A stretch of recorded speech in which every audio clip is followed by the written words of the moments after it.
Hey guys, welcome back to my channel. Today I would like to do an in-depth review of my Mach4 Severne sails.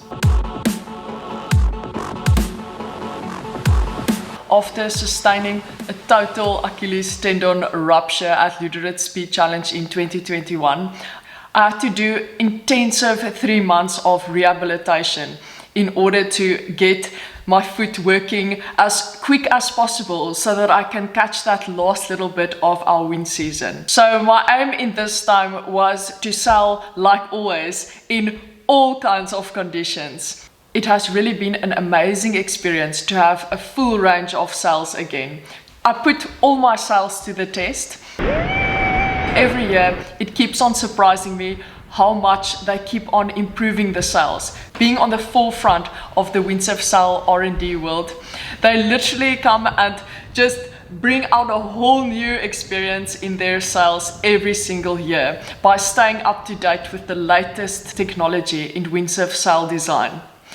So it's a great privilege to be part of this amazing fast-paced world of windsurf sail development and to experience this progression each and every single year from one of the top brands in the world. So all in all, with the Mach4s, I could definitely see that they incorporated so many aspects from the Luderitz Speed Challenge R&D process. The sails have got a higher aspect ratio. So in simple terms, they brought the sails in to be a little bit narrower, but also made them quite taller. The luff sleeve is insanely big. They definitely went full on giving that sail the perfect amount of bottom end power. It is an art to get a luff sleeve that is so big to rig so perfectly with not a single ripple. And the sail is almost more like a wing shape now in comparison to the previous years. The changes that they made to the sail's profile really helped it to have less backhand pressure and give it much more controllable feel in the heavy winds.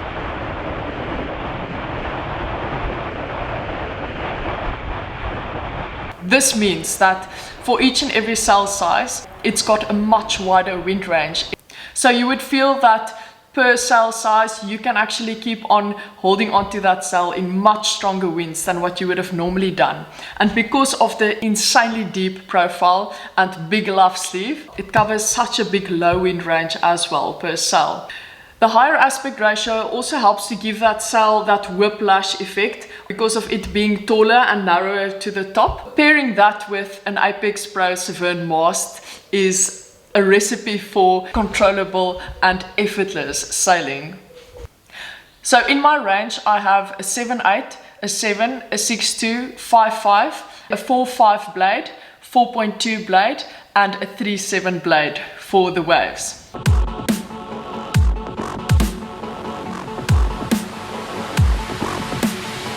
My 7/8 is basically my super light wind sail.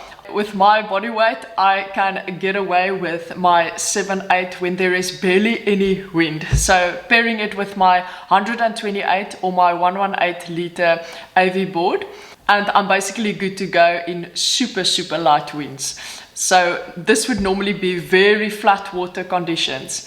Here in Langebaan, we've got very strong tides, so the moment the wind clashes against the tide, we get this insanely big chop. So it makes it very fun and challenging, and obviously also excellent training conditions.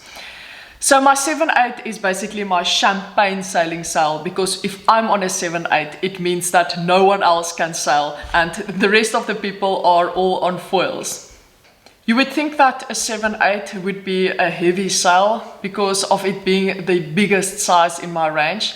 But Severne has mastered the art of designing these powerful sails that rigs with Severne Apex mast to give it a really soft, light, almost free race sail feel. So that is why even with my body weight, using a 7/8 is almost effortless in the right conditions. In the 7/8 I use a 460 Apex Pro Severne mast. It's very important to use the Severne mast because of the exact profile of that mast that matches the sail design perfectly. The Severne sails will not perform the same if you use any other brand mast in those sails. And although it's a really big investment to have best of both worlds, these masts transforms a sail's performance. Because the diameter of the mast is reduced towards the top part of the mast is very movable, so it creates almost that whiplash effect, and this is what makes the sail feel soft. So when a heavy gust hits, the sail can open up and the mast tip creates that really soft, smooth feel in the sail so that it doesn't jerk on your arms. So it makes it very controllable. So for my 7, which is one of my most used sizes, I rig the 7 with a 430 Apex Pro Severne mast, and I would use the 7 with my 118 litre AV board and my Gasoil CHRX fin. This specific fin that Gasoil made for me in the X model is basically a PWA level fin where it's geared towards giving the maximum amount of responsiveness and speed, even in the light wind conditions. So pairing the AV board with the Gasoil fin and the Mach4 7 Severne sail is the best combo for the moderate wind strengths. My 7 is extremely light and maneuverable. The rotation of these sails happens instantaneously and it almost doesn't make a sound. Coming back onto the water after 3 months of being totally man down and having that insecurity and fear of re-injuring my Achilles tendon, the most nerve-wracking thing for me was that first day back on the water. We chose a really light wind day with smooth conditions, and I used my 7 Mach4 for the first time. Having that insane amount of control and effortless speed just gave me such a confidence boost. At first I thought it's almost unreal. Something must have happened in my rehab because I'm going now effortlessly faster than the previous year. But then I soon realized that the incredible design aspects of the Severne Mach4 sails has got a big role to play. I stayed on that setup for the whole day. Anything from the 14 knot zone up to the high 10s, 18, 19 knots. This is the window where the 7 really works super well for me. As always with the Severne sails, they tend to be very responsive and accelerate effortlessly. With the Mach4 range and this higher aspect ratio, the sails have even got a greater responsiveness. The biggest change I personally could feel is that the effort needed to reach that top speed and the time needed to reach that top speed in moderate winds has decreased a lot since the sail design changes. So I definitely get onto my top speed much more quicker than in the past. And I can easily maintain my momentum and speed even throughout the lulls. I found that with the 7 especially, having the adjustable outhaul makes that sail cover a super wide wind range. So I normally prefer to have my sail really relaxed and to give it a nice big belly. It gives it so much more stability. One would think that if the wind is gusty and strong that you pull in the outhaul to drop some power and to release your arms a bit. But because of that higher aspect ratio and less backhand pressure, you're not impacted by the gusts hitting the sail hard. So it's much more beneficial to leave the sail in its deep profile so that it contributes to the stability you feel. And this makes it possible for you to really lock in the sail, pull the sail and hold that position throughout all the variant changing conditions like the chop and wind gusts. If you had to pull in the outhaul too tight, the sail would become really unstable. My preferred setting is mainly the sail being loose enough so that it lightly touches against the boom on the other side. Because you have that security of the Apex Pro mast and the high aspect ratio of the sail to open up at the top when a gust hits, You will feel that even though your sail is bagged quite a bit, it won't pull you and cause you to catapult. The sail will really take in that impact of the gust so that it feels soft and easy to control. So as you guys know, last season with my Mach 2s, I didn't have a 6.2 for a very long time. So this year it was quite a big luxury for me to have the 6.2 in my quiver again. And I must say, it has definitely turned out to be one of my preferred sail choices. It's the size that I use the most in Langebaan, especially for that middle to end of season time that we have with a moderate to strong winds. The magic of the 6.2 is that it rigs with an RDM 430 mast. So this makes that sail feel like a wave sail. This mast makes the setup feel extremely light and easy to maneuver.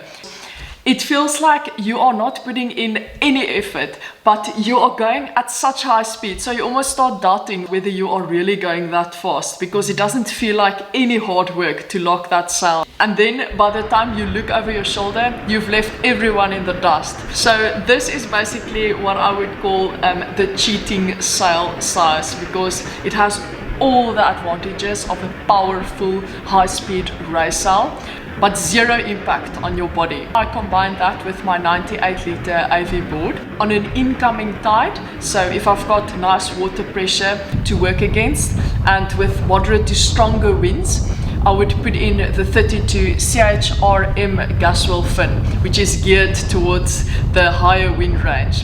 And then on the days where the wind is moderate and the tide is running out, so I've got a little bit less water pressure to work against, I would put in my 34 Gasoil CHRL fin. This might sound like almost too big fin for the sail size, but when you have got such strong outgoing tides, like on our lagoon, and when you want to carry on sailing in moderate winds with the 6.2 and the 98-litre board, having that 34 Gasoil fin gives you the ability to still get effortless lift. The moment I would go down to one size smaller fin with an outgoing tide, I don't get the same amount of lift, and it creates a lot more water surface contact on the board. So that resistance caused me to drop some speed. So I really prefer to stay on the rail, stay lifted, and also so that I can keep on flying over the chop and not get that banging impact, which also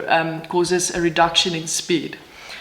So the 6.2 and the 34 Gasoil CHRL fin with my 98 has been my most used setup for the season. It covers a massive wind range, anything from 17 knots all the way up into the mid to high 20s. The skinny mast in the 6.2 gives it also a really soft feel. It's especially beneficial for the lighter weight sailors. Then going down to my 5.5, on the nuclear days when I want to still hang on to the race gear and do some speed runs, my 5.5 Mach 4 Severne sail has been absolutely life-changing this year.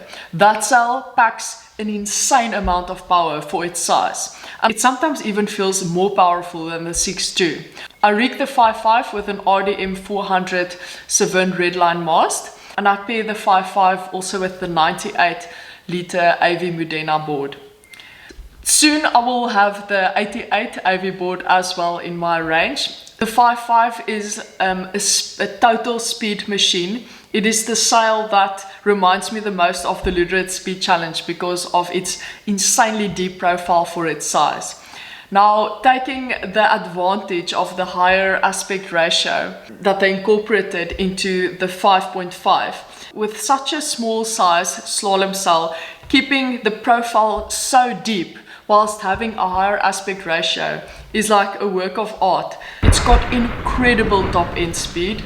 The acceleration, like the other sail sizes, happens instantaneously. And because of the higher aspect ratio and the incredible twist in the sail profile, I've got so much more ability to keep on holding onto that sail in much stronger wind gusts. And because of the increased power in the sail design, even through the lulls, I don't lose as much speed as in the past. So the 5.5 is my personal speed machine.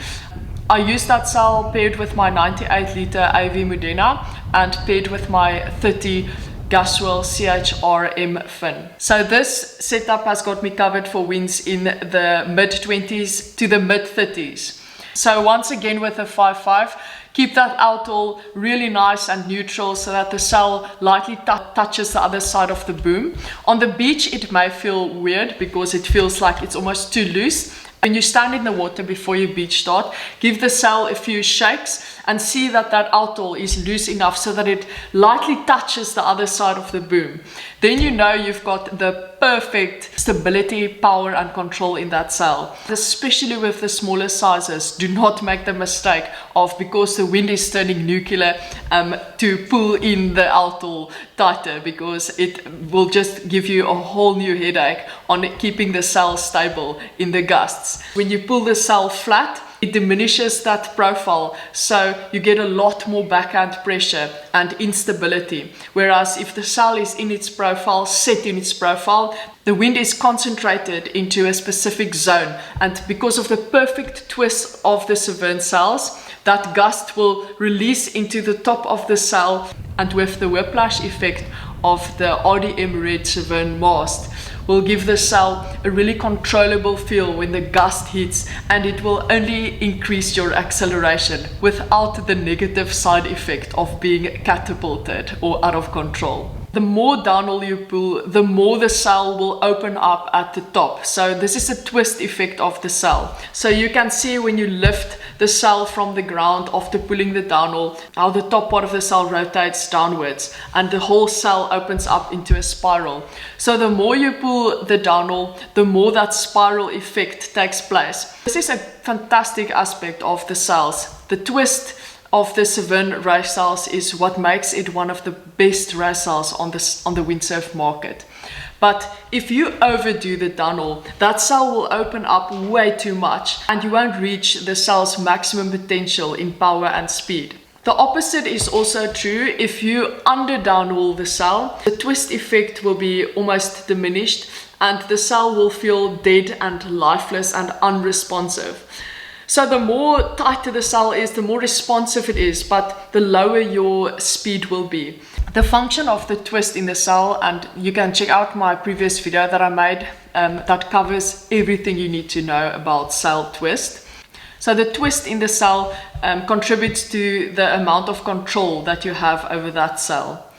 With the higher aspect ratio, you really have to be especially careful with the amount of downhill that you pull, because the twist effect is just amplified that much more due to the narrower, longer tip of the sail. So the best way to determine the perfect downhaul tension is to keep the extension at the right setting that Severne indicates on the new sail, and then change it by tiny increments, half centimeter increments, and feel the difference on the water.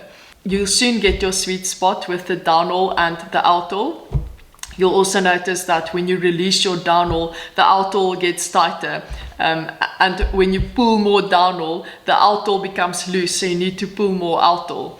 So this has got a really interchangeable effect, your downhaul and your outhaul. There has to be the perfect balance between the two to make sure your sail has got the perfect profile for maximum speed and control.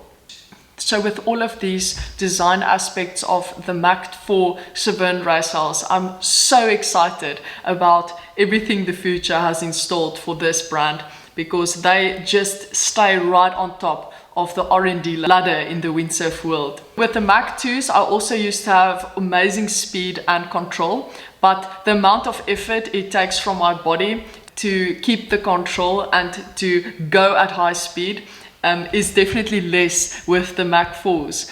So that is where I can really feel the great improvements in the sails. The less you have to put in effort to get that sail to do what you want it to do, the more efficient that sail design is. And obviously that also depends a lot on the way that you rig it. So play around with your settings. The downhaul and the outhaul setting is the most important setting to play around with. So let me know if you guys have got any questions on the Severne Mach4 race sails. I'll be more than happy to help wherever I can.